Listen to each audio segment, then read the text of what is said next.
1991. Birds and people are living together in seemingly perfect harmony, until one day a young man catches fire. This is Phoenix.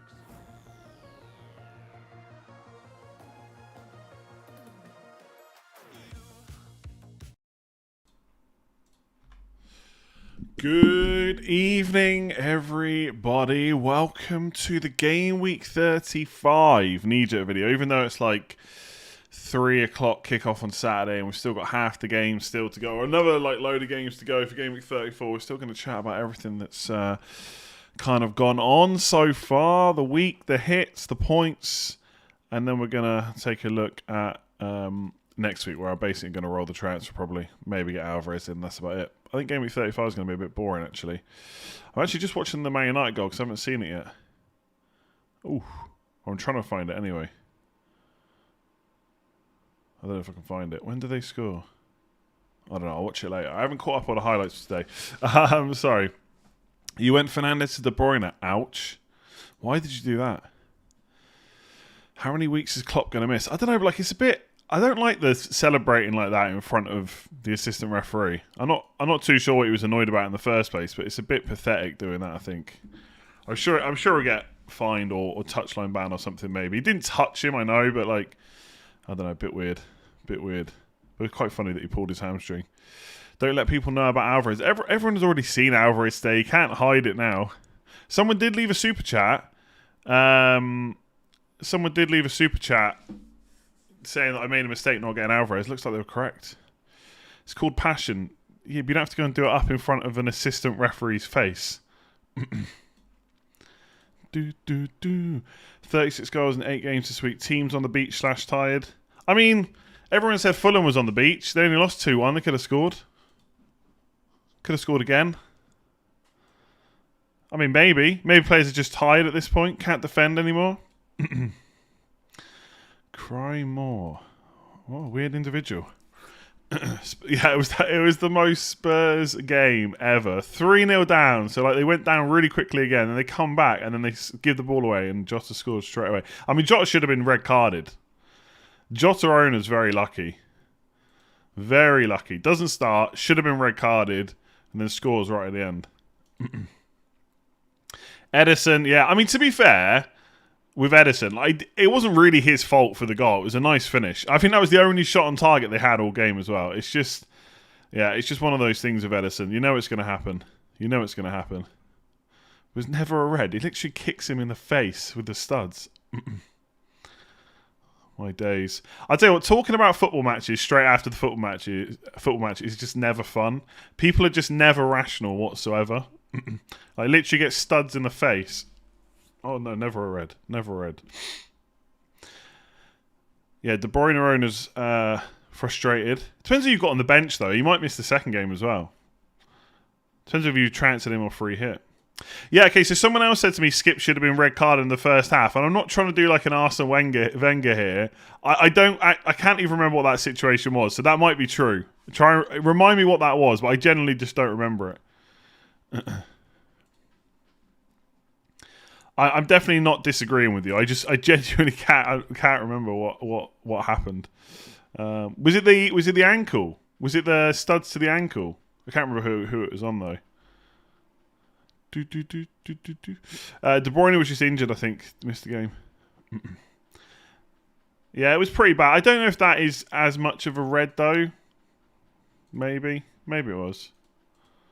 I think studs to the face is definitely worse. Anyway, look, it's not like we're all going to agree anyway, so let's just move on.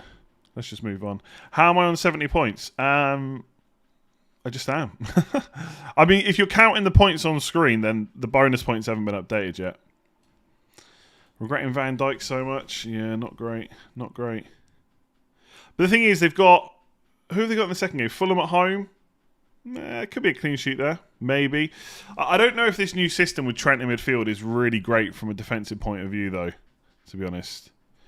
Thoughts on Watkins blanket? I mean, Man United away. Tough game. Wolves away next. I wouldn't really worry if I had to play Watkins against Wolves away. Edison owners versus Steele owners. But it's not really Edison versus Steele, is it? Because it's like, I've got Edison and Estepinian, and if I had Steele, I'd probably have a Man City defender. So it's not the end of the world. I said this like in the members Discord. I'm really not that bothered. Like, it's not... Obviously, I want Edison to get clean sheets. Obviously, I want all my players to return. But this time, I'm really not that bothered about the fact that I've got him. I think it was a good decision this time. So, it is what it is. We'll see what happens. Like, they keep just conceding one goal. I think it's been they've got 3 clean sheets in 13 games now. At some point, it's got to change. Overall points not updated. Yeah, that's because the bonus points aren't in yet. So I've got obviously 2 bonus points for Haaland, so that's 4 extra points. 2 bonus points for Isak, that's another 2. Fernandes got 3 bonus, so and Shaw's on 1. So there's bonus points to come.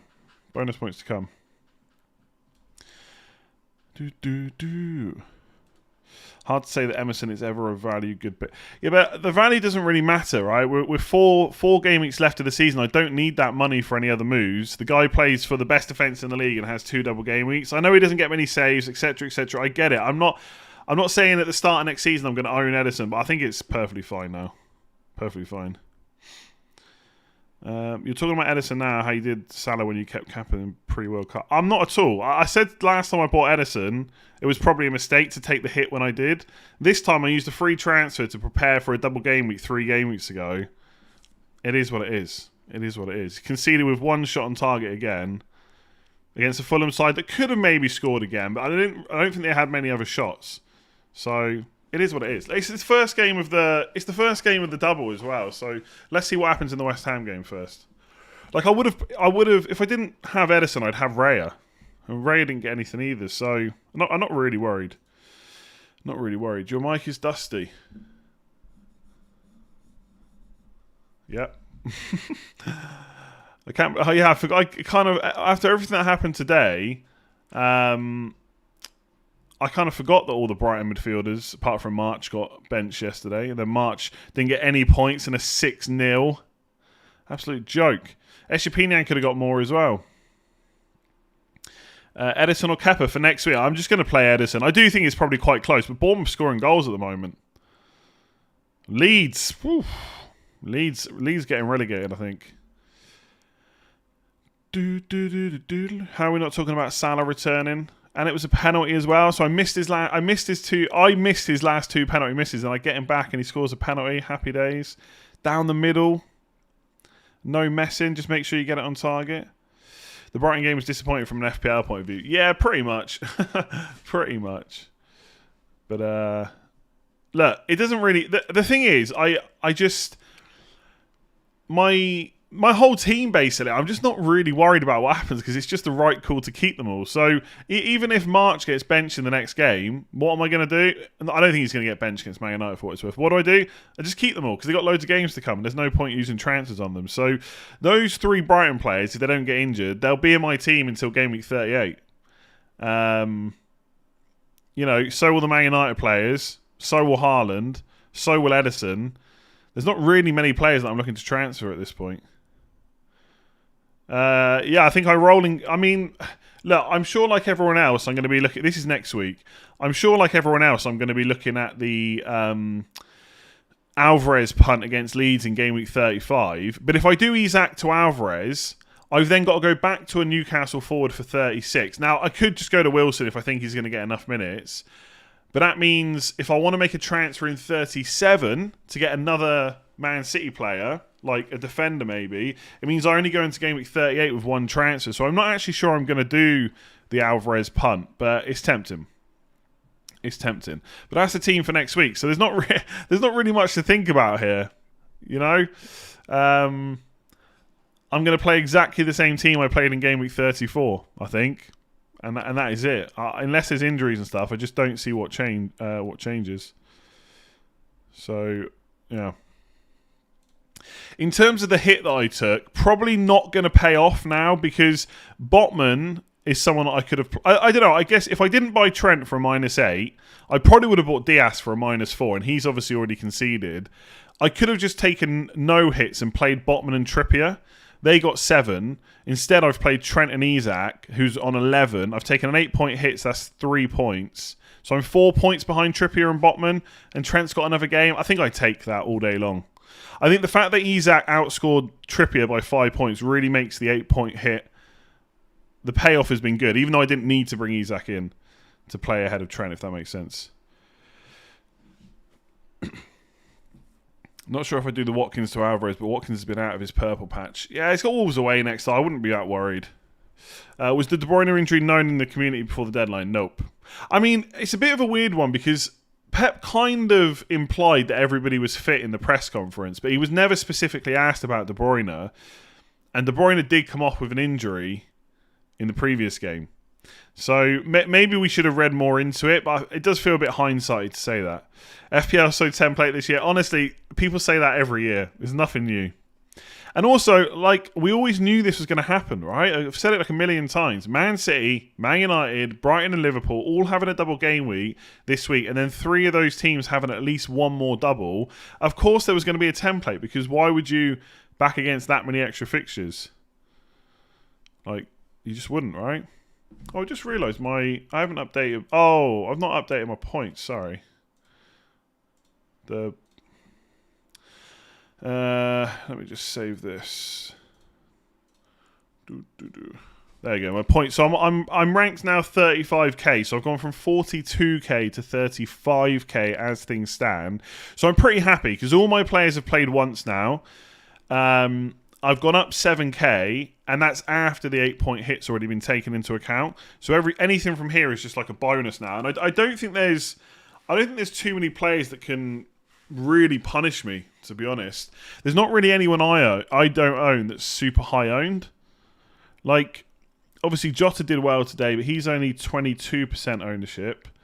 Gakpo's 8%. Grealish, I guess, is 52%, so it was nice that he blanked today. But outside of that, I mean, McAllister, maybe. So I think, this is going to be famous last words. I'd be surprised if I don't get a green arrow now. For the rest of the season. For this week. Arsenal attackers, I kind of forgot about them, but their ownership must be pretty low now, right? Must be pretty low. I kind of forget that they haven't played yet. They're playing on Tuesday, aren't they, or something like that. Do I think Villa keeps a clean sheet against Fulham? Maybe. Got Alvarez in. What chances to start the West Ham game? Quite high, I would say, if De Bruyne is out. Grealish was unlucky not to see red. I would also say Grealish was maybe a little bit unlucky to not get a return. I thought he played quite well, although to be honest, like most of his shots were pretty tame. I guess there was the one where Leno tipped it on the bar. That was decent, but the other ones were quite tame, really. Arsenal will do serious damage against Chelsea, and I'm a Chelsea supporter. Yeah, I think we all expect Chelsea to lose to Arsenal, to be honest. Need Brighton mids to do more next game. Yeah, but like most people own 2 anyway, so it's not even that big of a deal. Like for me, my highest scorer my highest scorer was Fernandes, and he's also my lowest owned player apart from Edison. I guess Isak's actually 23%, but at my rank, Fernandes is 24% owned, like super differential. And I think we deserve the goal, to be honest. People that have held on to him, I think we deserve that goal. And now, who knows? Got another game now. I did see a tweet, though. I retweeted it on my timeline. Apparently, Ten Hag said that Fernandes isn't fully fit, but he just basically wants to play, so he's playing.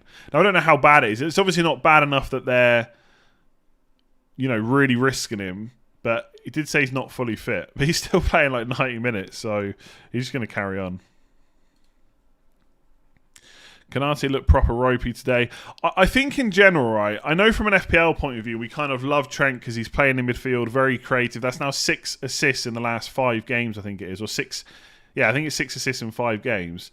I'm not sure it's working defensively for Liverpool because it feels like Trent just doesn't always get back into that right-back spot when they lose the ball. And then Konate's having to cover his side and Trent's side. Unless a midfielder does that, helps out. It's just, I don't know, it's just a bit... It's just defensively, it's just not quite there. But they've only been playing it for a few games. They're obviously all getting used to it, right? So I don't know how many clean sheets I'm expecting from Liverpool going forward, but got to obviously play them. Bonus points aren't added yet. I've just manually added them on. Your green arrows since the World Cup have been pretty ridiculous. What's the new overall rank? I guess we'll see where we finish this week. I think top 25k is easily... Not easy. I should be able to get there, is what I'm saying. I'm not saying I would definitely do it easily, but I think top 20k probably now would be good. I think top 10k is still possible, but I need another 11-pointer from players like Fernandes, right? I need Haaland to stay quiet because people have triple captained him. Trent to go mad would be good because Trent's only 63%. I think for a player of his quality, that's quite low. Shame Estepinian didn't score. He had 2 really good chances. But we'll see. We'll see. The thing is, I don't really want Brighton to do well. I guess from an FPL point of view, just they need goals and that. But Fernandes is the one I really need to do well. Isak and Callum Wilson, maybe. I feel like this little purple patch where whichever one gets benched, they still come on and score. It's got to stop at some point. But they get to play Leeds in 36, so I don't think going for 2 attackers is the worst idea. How happy are you now in your ratings? Is in my rank. I'm very happy with it. I think people always ask what overall rank should you aim for? I really want top 10k because that would be 3 in a row. That would be a hat trick of top 10k finishes. And I think where I was earlier on this season, I just never thought I was going to get there. So that would be really great. But I think even just finishing top 25, top 20k would be good now. But when you think about what is a good rank to finish, I think you've got to reassess based on how the season goes because sometimes you just get unlucky. 10 game weeks ago when I'm 677k, I'm just hoping that I can get into the top 100k by the end of the season. Whereas now it's like, okay, maybe I can get top 25, etc. It'd be nice if frickin' Edison would start keeping some clean sheets though. That would really help. Should we pick any other goalkeeper apart from Edison? I don't think there's any point in using a transfer on him, basically. I don't know. It's a bit of a weird end to the season because with the fixtures they've got, there's no real need for me to sell any of my Man City, Man United, or Brighton players at all. I'm probably just keeping them all the way through till game week 38. Maybe in game week 38, there might be like a one game week punt, and I might get rid of a Brighton player to get an Arsenal attacker or something like that if I've got the money, etc. But there's no real worries for me now until game week 37 because even in 36 I've already got triple Brighton, triple Newcastle, so I don't really need to make any transfers for the time being. Obviously stuff could happen in the second game, players could get injured, etc., but we'll have to wait and see. What's my views on Solanke in terms of what, like from like an FPL point of view? Decent, yeah, nice and cheap. He's the best option for like that kind of price by a mile, I'd say. Predict Liverpool's front 3 for the next game. I mean, it's an interesting one because obviously Salah's going to play. So Salah and Diaz is not going to start again. I'd be very surprised if he starts again. Like, he's been out for so long. I don't think he's going to play back-to-back games. But the problem is, Nunez is surely going to get a start at some point. So is it going to be Nunez, Jota, Salah, or will Nunez just be on the bench again? I kind of feel like Gakpo might start. So I think it could be Jota, Gakpo, Salah. I don't know. I guess Fulham at home is the kind of game where you could just play Jota and Nunez. But I think it could be Jota, Gakpo, Salah, and Nunez is going to miss out again. It's obviously just not in Klopp's plans right now, unfortunately for him. I mean, Jota's going to start though. So if you're a Jota owner, happy days. Happy days. Nunez is back to 9 with Diaz back. But he's not, though. He played left wing today when he came on. Jota moved to number 9. Well, actually, he did for a bit of it. I think they kind of changed a little bit. Because even for the goal, Jota was kind of on the left. But when he first came on, I'm pretty sure he was on the left. Nunez. No, Jota's not going to get benched again. I don't think so. Jota limped off after the game. Might be injured. I didn't see that. And either way, I think if you're Jota owner, you should be pretty happy right now. You've avoided a red card, you've got a goal, and he's probably going to start against Fulham. I think that's, in terms of realistic outcomes, I think this is a pretty good one.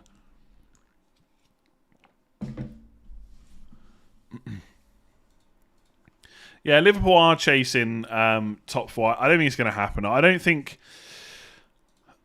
Man United and Newcastle are going to drop enough points, and I'm not. I don't think Liverpool are going to win all those games. Well, I don't know. They could win all those games, but like teams like Brentford, Leicester, or Villa, they probably won't win all 3 of those. I would say. So I just don't think Liverpool are going to get top 4. But you're right in that Klopp's not just going to give that up, is he? So yeah, I agree. He's going to keep. The main core players are going to keep playing. There's not going to be room for sentimental. Changes to that 11, etc.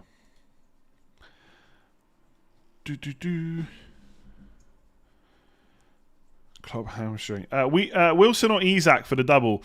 Yeah, I mean, I got to be honest. It'd be very easy to sit here and now say that Wilson is the best option because he's the one smashing in the goals right now, and he may well be because I think Wilson's going to get one start and Isak's going to get the other one, which is obviously what we've seen in the other doubles. Or the other quick turnarounds. The problem is, I feel it's really hard to call. I think Isak starts against Arsenal, and then it's a week's rest until the Leeds game. So you'd think it would be the Brighton game where there'd be rotation just because it's the Thursday. But surely the Brighton game is more difficult than Leeds, and so maybe Isak would start here and Wilson would start this one. But then if Isak's going to play Leicester, that's Thursday to Monday turnaround. So I'm not quite sure which way around it's going to go. But I think in terms of overall minutes, bearing in mind it's not just about game week 36, I don't see how Isak isn't still the pick to go for right now.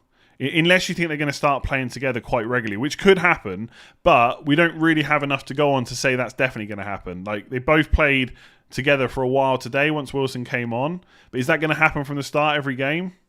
Who knows? So if I was still saying, if you were buying one right this second with game week 36 in mind, I would still say Isak is the one, but that might change.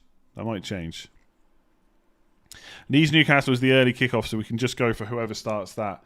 Yeah, potentially if we get early team news, but it's not guaranteed. But yeah, you might do.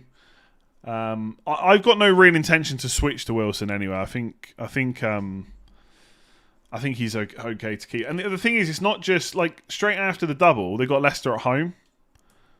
So like if Isak's going to start that, I kind of want him for that as well because that's a good fixture. Am I rolling next to? Honestly, I'd like to take the punt on Alvarez if he's going to start. Like double Man City attack against Leeds at home looks extremely good given how many goals Leeds are conceding at the moment. It really depends on, like if De Bruyne was out for a while, then I would just get Alvarez in and I don't know if I would keep him, but he's an option for 37 then as well. But then I'd want Isak back for 36. But basically, the long and the short of it is I would like to go into game week 38 preferably with 2 transfers. Because I think a final day punt can be quite fun. But if I get Alvarez in, that's 1 transfer. I've got to get Isak back for 36, that's another one. Then going into game week 37, I could roll, but I'd only have 2 Man City players for the double. Now, I would obviously have to assess based on Champions League, rotation, how the league is doing and stuff like that. Because Chelsea at home and Brighton away does not necessarily scream, get a second defender in at all costs. But it is something I would think about. And my rough plan now, if I had 2 transfers going into 37, is probably to drop Trippier before Leicester at home for a Man City defender, which could be risky because Trippier could do damage in a fixture like that. But that would be the rough plan. So I don't know. I don't know. I like to think that Isak to Alvarez would be a nice move for 35, but depends how much I want those 2 transfers later on. I could just ignore the third City player for 37, but that doesn't feel great either, I think. And obviously the other option is just to do all those moves and just have one for game week 38. I guess that wouldn't be the end of the world. Like if we just run through that now, right? Let me just... Does this work still? Oh, no, it does work if I... Oh, that's just right. Okay, this is the... screw it, I'm just going to keep it like that. This is the great production values we have right now. I should get a bit...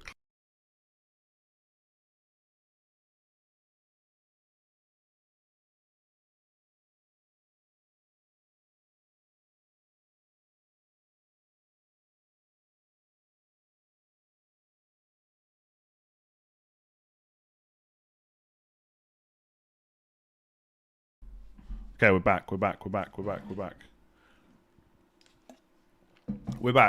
Oh, do you know what I need to do, actually? Hang on. I need to do this. There we go. No, I'm not muted. Hello. Yeah, so if I did Isak to Alvarez, obviously double Man City attack against Leeds looks pretty nice. And then in game week 36, I would obviously play Trippier and Botman. Now, I've got to be honest, it's not going to be nice benching Trent and Shaw, but I think I'm going to have to do it. And then I would want to get Isak back, right? Let's just say I'm getting Isak back. I'm not probably going to get Wilson. So I've used all my transfers. Then we go into game week 37, and the team looks like this. So obviously Luke Shaw would get played. I'd probably bench Trent again. This is one of the reasons why I wasn't 100% sure about getting Trent. But anyway, this would be game week 37, and ideally I would get another third Man City player in. So I would probably go Trippier to Diaz if I can afford it. And then that would be 3 Brighton, doubling, 3 Man City, Ederson, Diaz, and Haaland, 3 Man United, then just Salah and Isak with the doubles. And then in game week 38, the team would look like this. And I guess this would probably be the best setup. But I'd only have one transfer. So this is the team, and I'd have 1 transfer. I mean, I could obviously play Isak ahead of one of the defenders. I guess that's fine. There's nothing wrong with that team. I guess what I'm trying to say is, do I absolutely need 2 free transfers in 38? Not necessarily. I don't know. Would I play Kepa in game week 37? Probably not. I get the thinking, I do, but I'd probably just back Man City defence. Kepa will probably smash Ederson, but I'm probably going to play Ederson. Anyway, the point is, I'm not completely sure what I'm doing. But I know that I kind of want 2 free transfers in 38. But if I want to do the Alvarez swap and get 3 City players for 37, then I can't do that.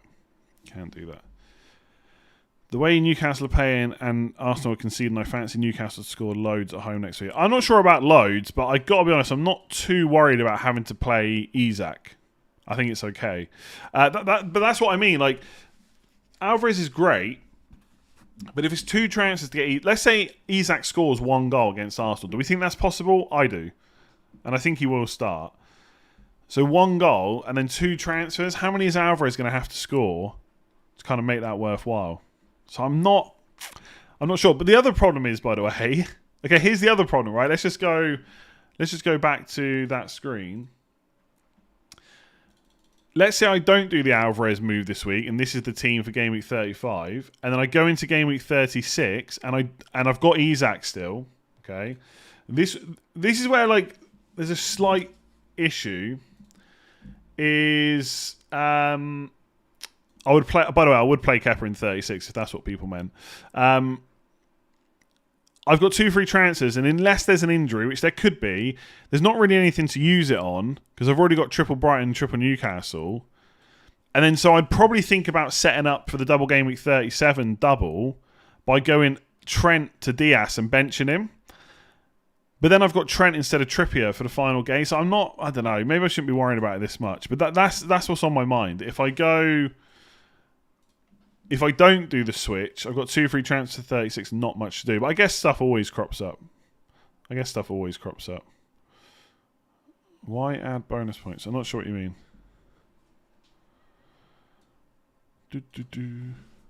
I wouldn't play Kappa on 36. I'm going to play Kappa, I think, for Nottingham Forest at home. Would you do Bruno in for Saka out? Who have Arsenal even got this week? It's a funny thing, like you get into double game week mode, you forget, like Arsenal have been so much in our plans all season. They got Brighton at home. Oh no, sorry. In 35 they've got Newcastle away.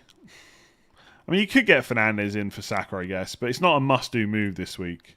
You'll want him by the double, though, I would say. Was selling Fernandes a mistake? I sold him for Grealish so I could afford Trent. I don't know if I want to say that's a mistake. Fernandes to Grealish is not a move I would like to have made, I guess. Yeah, Salah to De Bruyne in 37 could happen as well. But I'm more likely to just want to keep Salah. I feel like getting the second defender is the better play.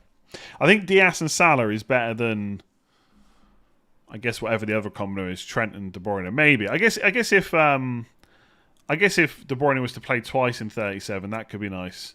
I don't really want to worry. I just want to leave my options open where I can, because by game week 37 we'll know the Champions League results. We'll know, how the title is looking. Like if you get to game week 37 and Arsenal have dropped more points in the next few games, and Man City have continued to win, who knows how many players and stuff they'll rotate. So we'll see.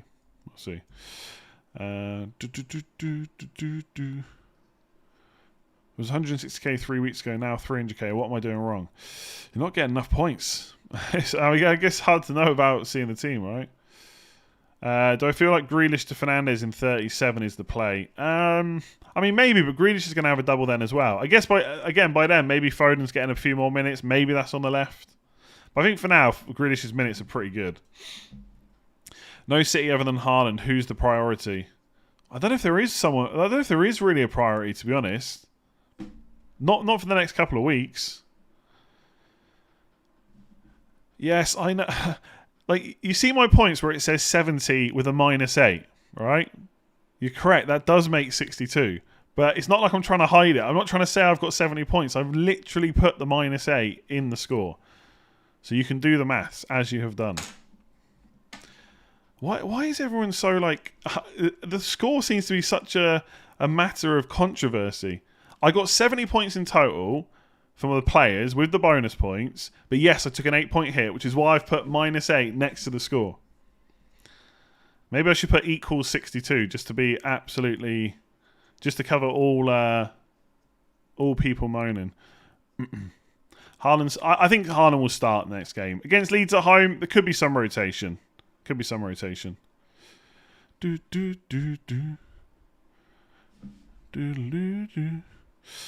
-8 I didn't take would have already paid off with one game to go. Yeah, I do like hits and doubles.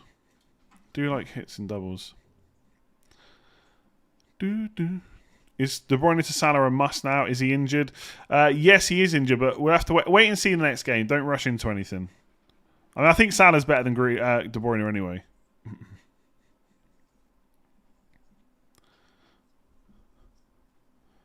Start Solanke over Isak for 35. Solanke's... Chelsea at home. Ooh, interesting. I mean, I would maybe be tempted to go Solanke over Isak, to be honest. I think the thing with Isak is there's still like slight... I've still got slight worries about his minutes. I think he'll start against Arsenal, but then it's how long will he be on the pitch for? But I guess it's the kind of game where he could go and play 80 to 90 minutes, right? Because they're unlikely to be miles ahead. They're hardly likely to go and score 2, 3, 4 goals and like have the game won by 60th minute. So he'll probably be fine. But I think Solanke... I think you'd rather face Chelsea right now, wouldn't you? And Bournemouth would keep on scoring.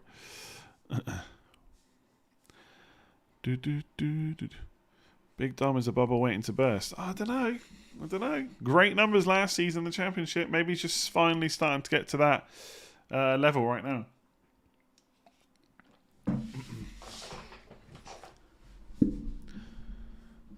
you think Martinelli will do something against Chelsea? Probably, yeah. Why not? De Gea until the end of the season. I mean, De Gea is a good pick. Yeah, it depends.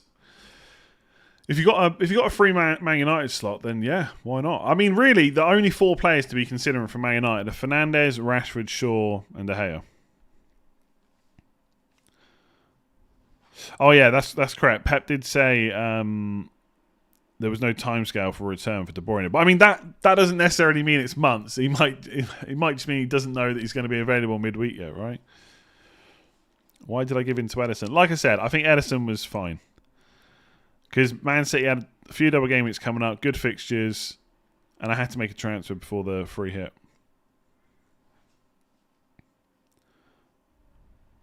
What to do with Chilwell? I mean, I think if you've kept him this long, he's got Bournemouth and Forest next couple of games. You could probably play him if you needed to. Looks like a massive scoring week for templates and chip players. Yeah, I mean, the template team was always going to do pretty well, right? It was a double game week for good teams with good FPL players. Happy days. Best captain next week apart from Haaland. Salah maybe? Brentford at home? Are we sleeping on Palace players? No, a few weeks ago they were essential. And then they started blanking again. Everyone sold them ahead of the double. And now they've done really well again. Eze might be on penalties. He won the penalty though, so I don't know if he is ahead of Zaha on penalties now. But on it, they're just hard to fit in. For me, I'm looking at Crystal Palace players the last game of the season. Like final day punt, Nottingham Forest at home.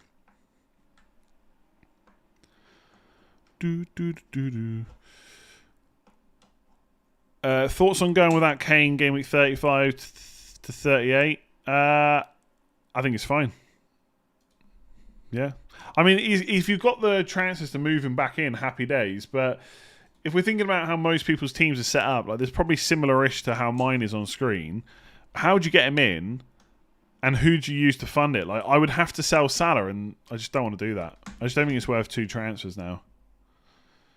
Like, given the double is out of the way this week, obviously we're only looking 35 to 38, so we're looking at 4 more game weeks. Spurs have got single game weeks, so have Salah. Could Kane outscore Salah from 35 to 38? Yes, but it ain't worth 2 transfers, I don't think.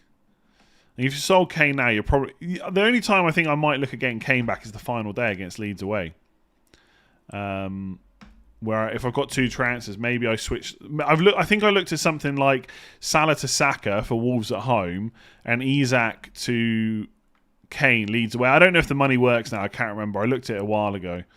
But yeah, we'll see it. Yeah, Kane is outscoring Salah, but Salah's got another game. It's not really a huge issue. Look, I got to be honest. There's some players I don't own that. I'm not really worried about anyone. If I'm honest, there's no players I don't own that I'm massively worried about. Like, you can't have them all, and I feel like I've made the right decisions with the fixtures we got ahead of us. So I'm pretty calm about the rest of the season, to be honest with you.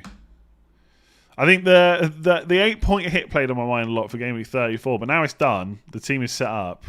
Happy days. The hardest decision is probably whether to do Isak to Alvarez, but I got to be honest. I think I'm unlikely to do it. I think I'm more likely just to hold and have the transfer. Let other people take the punts. Probably go well for him. Leeds at home is good. I don't know. We'll see how I feel, I guess. And obviously, I want to see how the rest of the games go. Find out where the rank is, how we're looking. Because, I mean, I think if you really want to go punty, then Alvarez in, if he plays against Leeds at home, and captain, differential captain against Leeds. That could be interesting. Very interesting. I think for me with the Alvarez punt is if Haaland's not starting, I think that would tempt me more to get Alvarez because then I could captain him as a differential. If Haaland's starting, then I'm just going to captain Haaland. So getting Alvarez in is not quite so fun. So I think that would play on my mind as well, to be honest. Antonio, yeah, got the goal. Got the goal as well. How many changes do you think Man City will make against Leeds? I think there'll be a few. I think, like, Mahrez probably... Well, I don't know. Mahrez might play, I guess. Because Bernardo Silva will probably play against Real Madrid. Like, Greenish might miss a game. Haaland might have reduced minutes. Stones might get rested. I don't think we're going to see, like... We're not going to see, like, 8 or 9 changes.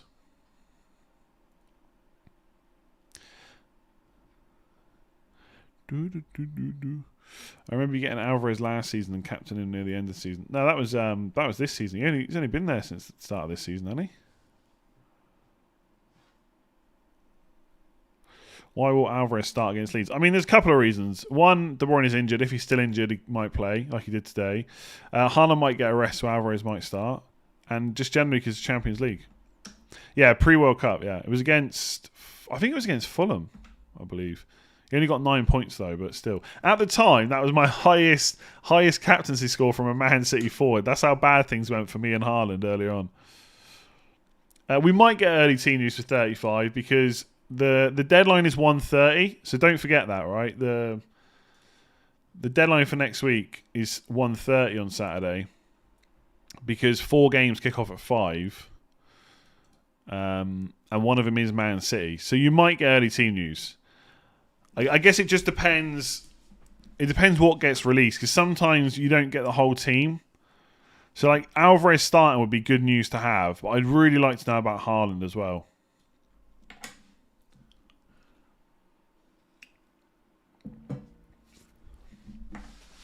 Here's the thing, though. Here's something to think about.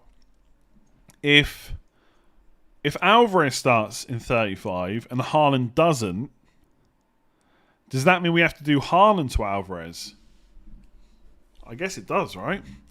Because if I do Isak to Alvarez and Haaland's not starting, I mean, I could just play him and hope he comes off the bench, I guess. But I've also got to play Trippier.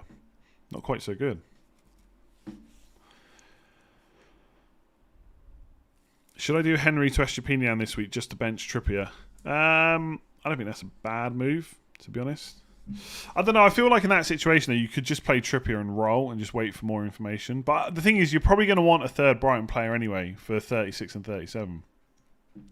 The thing to say about Brighton, they do have 2 more doubles now, 36 and 37. But their double in 36, especially for a defender, is pretty bad. I think most of us would expect Arsenal and Newcastle to score. There probably is a discussion to be had about starting Estepinian that week or like a Trent. I got to be honest, I'll probably just start Estepinian because it's double game weeker. But it's not ideal. I think the appeal for Estepinian is he's had all those extra fixtures before and right now and another one in 37. So we just held him the whole way through. But if you don't already own him, is 36 like a massive priority? Maybe not. But I do think Estepinian is better than Trippier for 35. So if you want to get him in, get him in. What to do with Raya and Kepa as your goalkeepers? Just keep them for a few more weeks. I mean, you probably just keep them for the rest of the season now, to be honest with you. I think if you haven't already done the Raya to Edison move for the double this week, I would just hold them, right? Edison's only got 1 more double and it's in 37, and Kepa has one as well. So if you've got Kepa and Raya, you just hold, I think, to be honest. Is Wilson essential for Newcastle double? Nope. Thoughts on Son as a differential? I don't mind it, but he's a nice differential. He's just so much money. I worry about what you'd have to sacrifice to get him in. I mean, you could go Salah to Son, I guess. If you've got Ake, I would just hold for more news now. Yeah. Spurs robbed. I'm not getting into Man United ownership, honestly. That's a conversation that won't go well. Let's just stick to FPL. I'll say it this time. Let's just stick to FPL for now. FPL or Spiders or Kiwis. Why am I not talking about Slanky? I mean, we already did talk about Slanky. What's there to talk about? He's good. If you've got him, hold on to him. If you haven't, you're probably not bringing him in, I would say. I would like to hold my hands up and apologise about recommending De Bruyne to you. Look, if De Bruyne was fit, he's fine, but he's not as good as Salah for me. Predicting Jota to start versus Fulham, yes. One of the Brighton boys out for Bruno in a 3-5-2. Currently got Salah, Grealish, Matoma and Rashford. Then probably my third Brighton, potentially Steele or another defender, already for Estepina. Which Brighton player would you be selling? I'd rather sell Grealish than a Brighton player, to be honest. Maybe not this week, though. Top 10k, is it still on? It's possible, but I need to see how well I come out of Game Week 34, because I could still get a red arrow, right? I think it's very unlikely, but it could still happen. Do you think we all got a bit lazy by not spotting, considering, and see so well bet Wilson at all as differentials? I'm not at all, to be honest. Like, sometimes it's not about spot. It's not that you haven't spotted players. It's that you're already locked in, right? Most of us already had 3 Brighton. So, okay, great. Well, Welbeck's come away with a massive haul, and that would have been nice. But, like, 2 goals, 1 assist. But we're not swapping our Brighton players around to get him, really. And then with Wilson, I think, like, surely the correct call was Isak because he was going to start, and Wilson probably wasn't going to start. That's exactly what happened. Just so happens that Wilson is coming off the bench and scoring all the time right now. For what it's worth, if you told me that Wilson and Isak were going to start every game from now until the end of the season, I do think Wilson is the better pick. His underlying numbers are a bit better. He'd probably be first choice penalty taker still as well. I don't think they've had a penalty when both have been on the pitch, but presumably Wilson's first choice. But I think given everything we knew, Isak was the better choice this week. It just doesn't always work out. So I'm not really worried about it, to be honest. Thoughts about dropping a Newcastle defender so you can have double Newcastle attack? That really depends on your setup, right? So let's say I sell Botman for like let's just go through it with my team. If I sell Botman, well, I've got 0.5 million in the bank, so I can get a 5 million defender if there's not really any that I want. And then I've got to free up money to do Greenwood to Wilson. Or I've got to sell Haaland, which obviously isn't happening. Or I've got to sell a midfielder to go for like a Joe Linton or a Murphy, and that absolutely isn't happening. So, not really worried at all about double Newcastle attack. I think for me, I'm kind of not. I'm not stuck in my ways, but I try not to worry about stuff that we don't really have any ability to massively change. Like if I really want double Newcastle attack, it's just way too much to figure out with only a few weeks left, too many transfers, so I just ignore it and hope that I keep coming out the right side of, the points. And look, if you did a move last week similar to me, but you got to keep Watkins, and then you're going to play Watkins in 35 because it's Wolves, happy days. You can go into game week 36 and maybe you can choose to go Wilson instead of Isak, and that could work. And there's nothing wrong with doing that at all. But for those of us that got Isak, we just hold.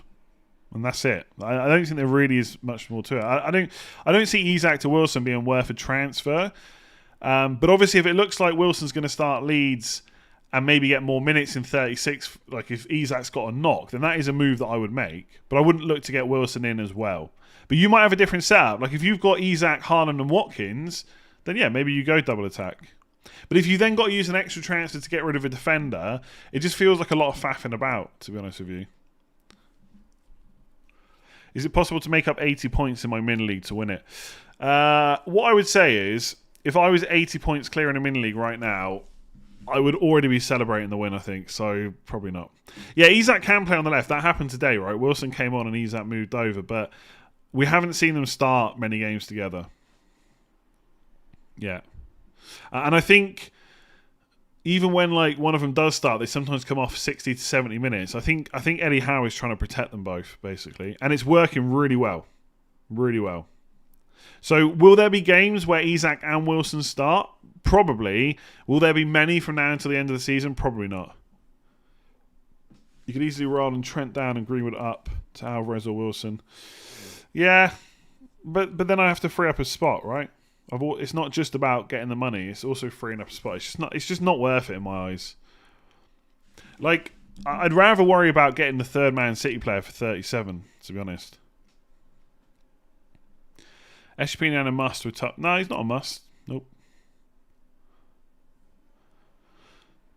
Who's more essential in your opinion, Trent or Stones? The extra fixture is more tempting. I think Stones will miss a game though, so I think fixture-wise they've got the same. So I'd pick Trent. I think Trent's the best defender in FPL right now, to be honest. Like, I do worry a little bit about him. Like, do I really see a clean sheet against Brentford? Not really. But a man's attacking really nicely, and if they can just suddenly nick a clean sheet, then the points are definitely there.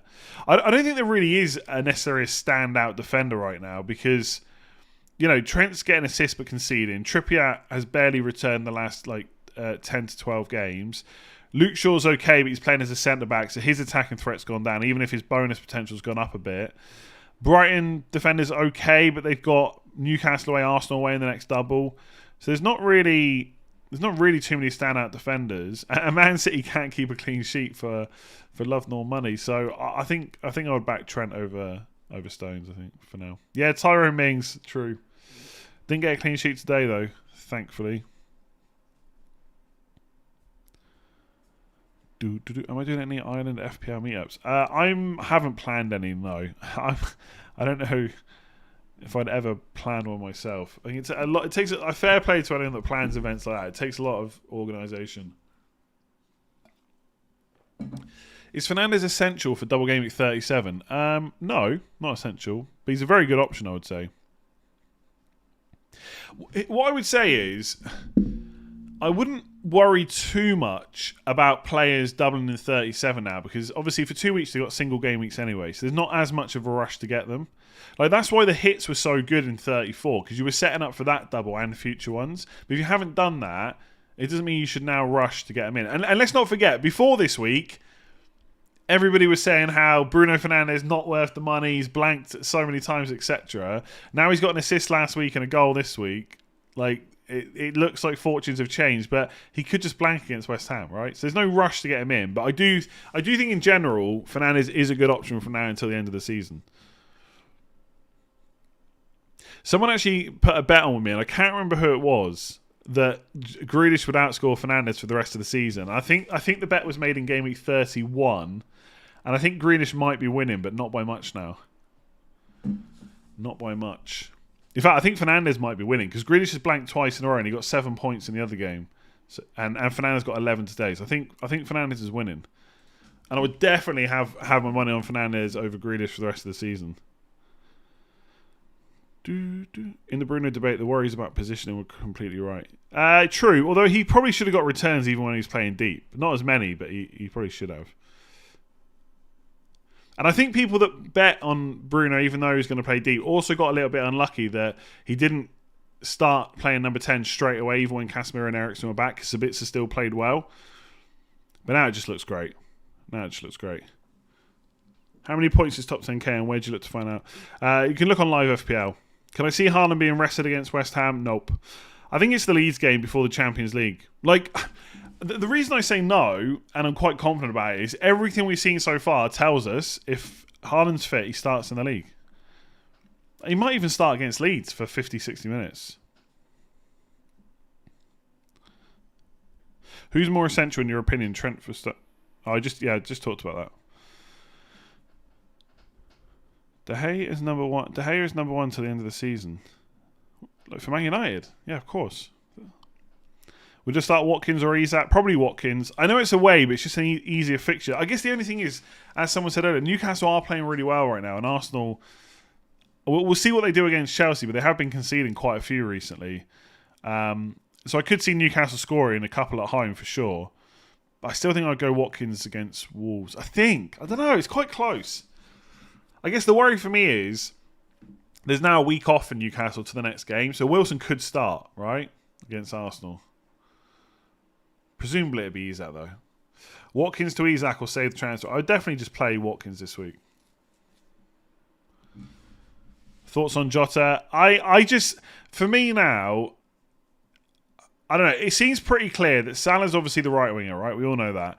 And Gakpo is the 9. And so now, and obviously Gakpo can come off during games, and Nunez or Jota can go and play as number 9. But to start the games, Gakpo is their number 9 right now. And so that means you've got Nunez, Jota and Diaz all playing for that left wing spot. And the fact that Diaz has now built up his fitness to start, like he did today against Spurs, that just makes Jota even worse now for me. I just think his minutes go down. I still think Jota, Gakpo, Salah is the first choice front three at the moment. But Diaz is quality, so you just don't see him like being benched the rest of the season. So I'd just be too worried about Jota's starts every week, really. But I think he'll start the next game, and then there is a chance he'll start against Brentford as well. So I don't think he's the worst option to have. And if you'd bought him in this week, I'd probably just hold him. But Diaz would worry me a little bit. How many starts do I think Alvarez will get to the end of the season? I think that's hard to say without knowing more about De Bruyne. I think if De Bruyne's out and they've got how many more games left from 35 onwards? They've got 5 games left. He could get 3 to 4 starts. Probably 4, more likely.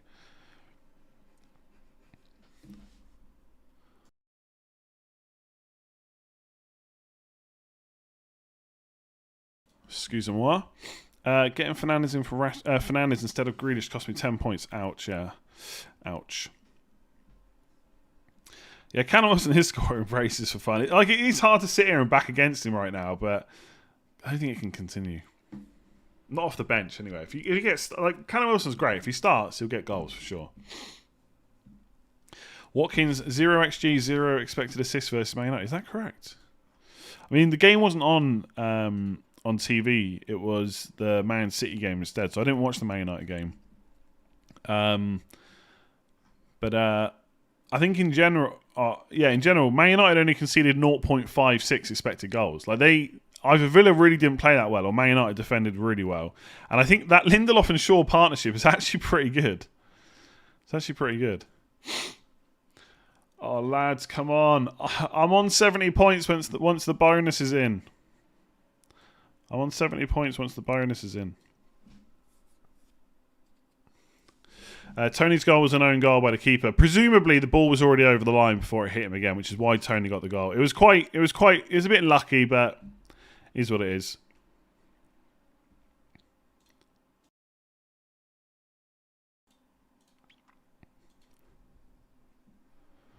Took a punt on Dallo for the wild card. Very nice. Yeah, Malacia back. Interesting. Dallo played right back. So it'd be interesting to see in the next game, does Dallo go back to left back and Wan-Bissaka plays, or does Malacia play 2 in a row and Wan-Bissaka comes in? Would I back Solanke against Chelsea? Yes, depending on who else you could play instead. Like if you've got a similar setup to me and you're benching Trippier for Solanke, I'd probably play Solanke, yeah. For those chasing 3 to 4 starts for Alvarez might just be enough to punt on him. Yes, but it depends who you're giving up. Like, if you're giving up a Newcastle forward, I don't know if that's worth it when they've got the extra fixture. I think you've mentioned the bonus coming in most on this stream. I do it every week as well. I don't know why it's so controversial this time. It always happens like that. I guess some weeks the points are already locked in, but I don't know. Should we sell Salah in 30 sets? Yeah, I think with questions like that, maybe. Let's wait until we get there, right? I guess for the most part, my opinion is I would like to have 3 players for Man City that are likely to start twice in double game week 37. And I actually think, although on paper the fixtures are difficult, Chelsea and Brighton, I actually think in some ways that kind of plays into our favour, because if De Bruyne is fit and the league is not yet confirmed as won for Man City or lost to Arsenal, which obviously looks unlikely, De Bruyne is quite likely to play twice, you would say, against Chelsea and Brighton, because they're such difficult teams. I say on paper because Chelsea obviously not playing that well. So I'd like to leave the option open of Salah to De Bruyne, but who knows what it'll be like by the time we get to game week 37. There's a lot of football between now and then. Oh, the stream was earlier than usual. That is true, yeah. I'm not lying, though. I'm not trying to look like I've got a bigger score than I have. So sick of Trippier. What do you think about selling him for Newcastle Town? I just don't think it's worth a transfer. He's got a double in game week 36. I think you play him. I don't know. What did... Yeah, I mean... I haven't seen the Southampton goal today, but if you look at the expected goals conceded for the last... Can I get up on this screen, actually? If you look at the expected goals conceded... Can you see that? Yeah, 0.83 today, 0.66, 0.68. Not great against Villa or Brentford at all, to be fair. 0.81 against West Ham, 0.43 against Man United, 0.38 against Nottingham Forest. They've, according to these numbers at least, they've defended pretty well in a lot of games. So I think they've been a bit unlucky. I think it's just, these things can happen in football, right? So I said this the other day. First half of the season, Newcastle keeping clean sheets for fun. And they probably should have conceded a few more goals, and they didn't. And now the opposite's happening. But that can change at any point. And if they keep defending as they have done and limiting the chances, I would expect them to start doing a bit better. And also, I think, if you look at Newcastle's fixtures, I mean, don't get me wrong, this is probably not a week for a clean sheet against Arsenal. But against Leeds away, Brighton at home, could they get one clean sheet in those 2 games? Possibly. For what it's worth, I am considering selling Trippier in 37 for a Man City defender, depending on what else happens. But I don't see the point in selling them before. I don't see the point in selling someone like Trippier before a double game week when he's been so good. Yeah, Trippier's expected assists were 1.13 today, which is mad. Like his numbers for the last kind of few fixtures, they're still looking really good. I wouldn't be too concerned about Trippier. Like, it's annoying. Don't get me wrong. You want the points because we're playing FPL. That's all we want really. But I think he's fine for the double. Edison expected goals conceded. I actually haven't looked at the numbers, but yeah, look at this. Oh, hang on. Like I'm telling you now, Edison's Man City in general so unlucky to concede the amount of goals they have. I don't know. I want to move it over a tiny bit. No, it's not going to work. Anyway, this is the column here. 0.17 against Fulham. So basically, that one chance the Vinicius had. 0.4. Oh, wrong screen. 0.48 against Arsenal. Rob Holding scores against them. Pretty bad against Leicester, to be fair. 0.35 against Southampton. 0.33 against Liverpool. These numbers are ridiculous. Their defence is so good. The amount of chances they limit is incredible. And look, there are some bad games in there. 1.62 against Arsenal. But look, 0.28 against Villa. Like, how they haven't had more clean sheets, I do not know. I mean, sometimes they do like make subs towards the end of the game, etc. Maybe that plays a part, but the numbers are not. They're not saying that's what's happening. It's madness, honestly. Absolute madness. Edison is basically a wing back that stands in goal. Yeah.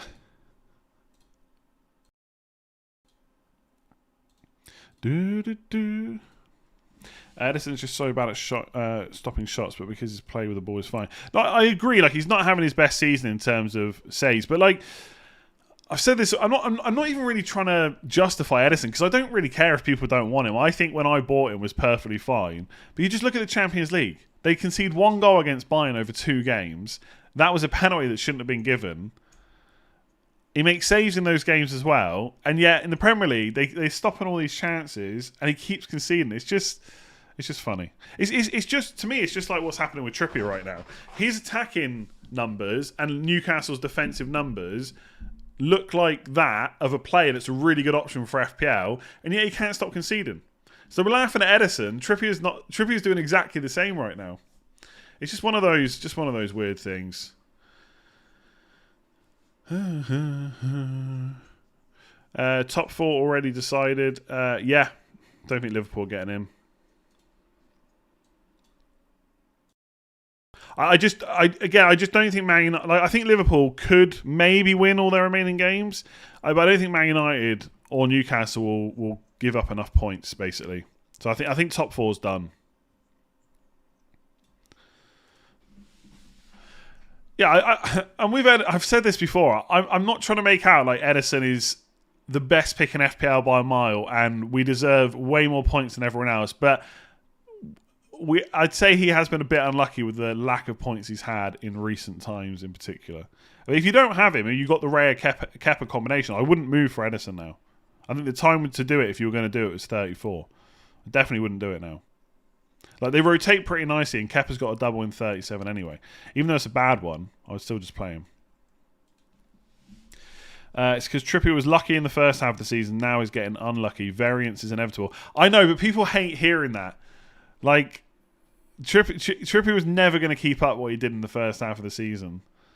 And that is now playing out. But when But in the first half of the season, when he couldn't stop getting points, no one wanted to hear that. It was just, Newcastle defence, absolutely incredible. Trippier, this great, like he's just going to keep on going, etc. These things always break. Even Haaland had a bad spot, right? Where he went like 1 or 2 games not scoring hat-tricks. If you don't have Fernandes, is he a must-buy for the rest of the season? No, not necessarily. We talked about double Newcastle strikers already. Hardly any teams are keeping clean sheets consistently. True. Newcastle, Man City, and poor double for Kepa in the 37. You sure you'd keep Raya Kepa? Well, obviously, if you've got a spare transfer, you can get Pope in for 36. Happy days. But the Raya and Kepa combination in general is pretty good, right? I mean, you're mostly playing Kepa. You're actually probably playing Kepa for the rest of the season. Playing Bournemouth, Forest, double, Brentford, Newcastle. It's okay. I guess my point is not that the Raya Kepa combination is now the best goalkeeper combination for the rest of the season, but it's good enough that if you've got other transfers to make, you don't need to swap over them, I don't think. Even though I fully get that Chelsea not doing great clean sheet wise themselves, but who is? But yeah, if you've got a spare Newcastle slot and you want to get Nick Pope in, yeah, go for it. Not necessarily this week, though. I mean, I guess with Kepa and Raya, the fact you've got to play Kepa pretty much every week, maybe that isn't ideal.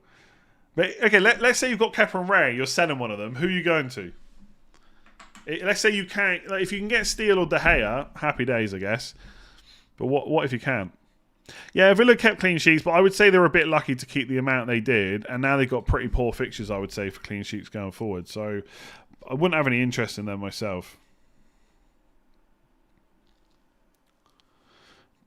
Yeah, if you've got a spare slot, Man United slot, then De Gea, happy days.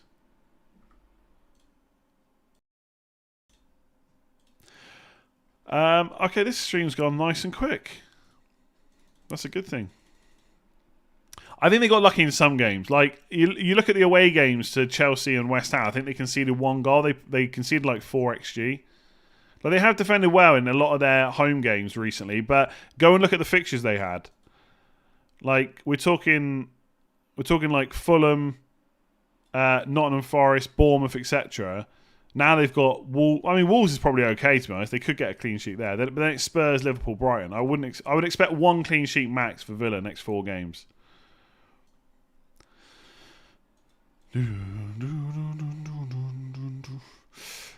Edison's the worst pain. Honestly, I'm kind of immune to it now. I mean, I hate him. I hate him from an FPL point of view, but I'm kind of immune to it now. I don't go into games expecting an Edison clean sheet, so I can never be too frustrated. Am I concerned that rotation for Brighton players in double game week 36? Not really. Like, here's the thing: could they get rotated? Yes. What am I going to do about it? Nothing. Because I'm not going to swap them to anyone else for the same money. Because even if they get rotated once, they've still got another extra fixture after that. So I'm not got worries at all. I think it is worth saying that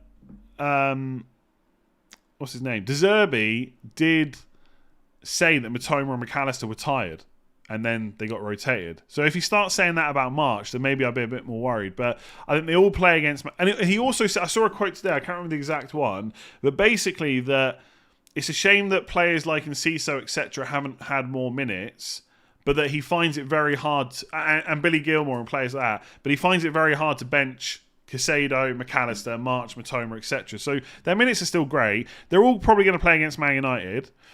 And then it's not till Monday they play against Everton. Then the first game of 36 is a week later or 6 days later, so that's not a problem. And then it's a Thursday game, so there might be some rotation. But if they rotate in one of these 2 games, there's probably a good chance they play against Southampton, and that's a great fixture. So again, like I really try and not worry about things that I can't, or there's no point worrying about. And unless my Brighton players are going to start getting rotated every other game, I'm just keeping them for the rest of the season and just seeing what happens. There's no point in thinking about using transfers on them, in my opinion. Yeah, if they miss the Southampton game, it's not ideal. But then, you know, in 4 game weeks, they've got one on the wrong street. They've got 1, 2, 3, 4, 5, 6 fixtures, and they might play 5 times. For 5.5 million or less. I mean, it's fine, I guess. I mean, let's say you know right now they're going to miss 1 or 2. Let's say they're going to miss 2 games between now and the end of the season. Who'd you move them to? Even if they miss 2 games, they would still have the same amount of games as a team that doesn't have a double game week at all. So if you wanted to shift them to Palace, for example, they'd still have the same number of fixtures. Now, Palace's fixtures would then probably be a little bit better, but you also don't know they're going to miss 2 games for sure, in which case they might play 5 or 6. So and also the Brighton attack is great. So I don't know, it feels like worry for no reason. Yeah, they could get rotated, but who really cares? I don't know. Maybe I'm not thinking about it enough, but I don't see too much of an issue really. I will say this: they better all start against Everton because that's a great fixture.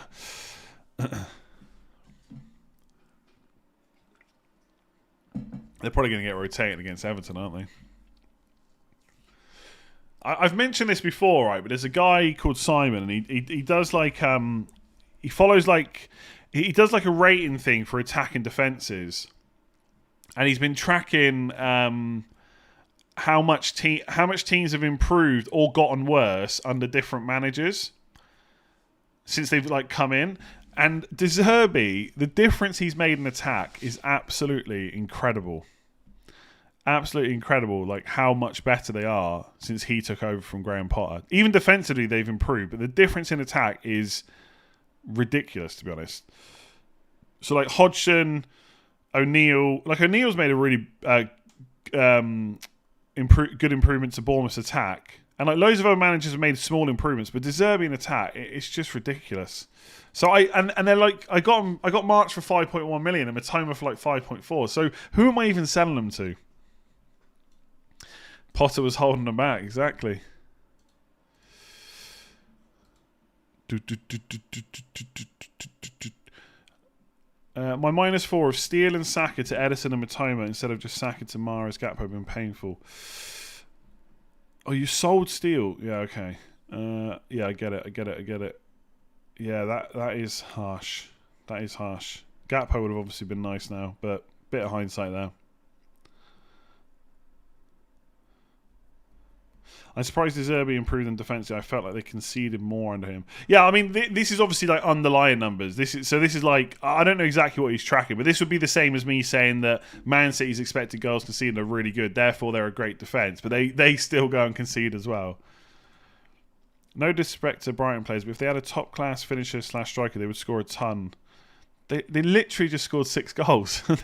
They've literally just scored 6 goals. Like, yeah. I mean, they've scored 61 goals this season. That's 2 less than Spurs, who have a world-class striker. Probably, well, not the best striker in the league, but one of. They've scored 4 less goals than Liverpool. They've scored the same amount of goals as Newcastle. Like, they're great. They're absolutely great.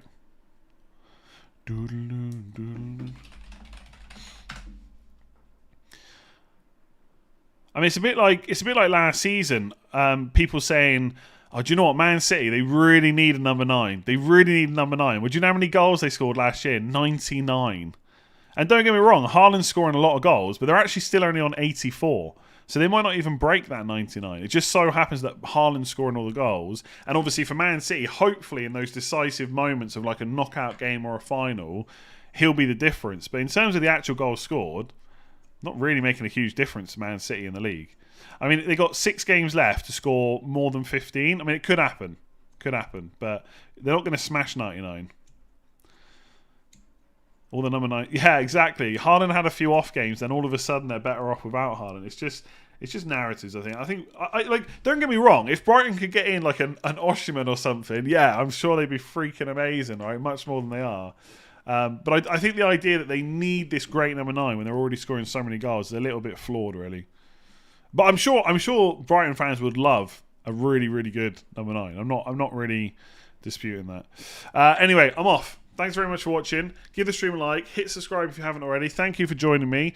I'm not sure about content this week because it feels like it could be a bit of a slow week. And also we've got loads of fixtures to come for Game Week 34. Like the Game Week 34 doesn't end until Thursday, which is a bit annoying actually for content. But shame the Premier League doesn't schedule stuff around what I need to do.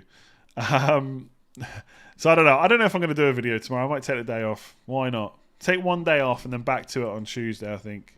We'll see. I'll probably end up just doing a video. Anyway, thanks for watching. Give it a like. Hit that subscribe button. Trying to hit 340k before the end of the season, which should be good. Yeah, content this week probably, should you take a punt on Alvarez every day? Yeah, probably. Right, thanks for watching. I'll catch you again soon.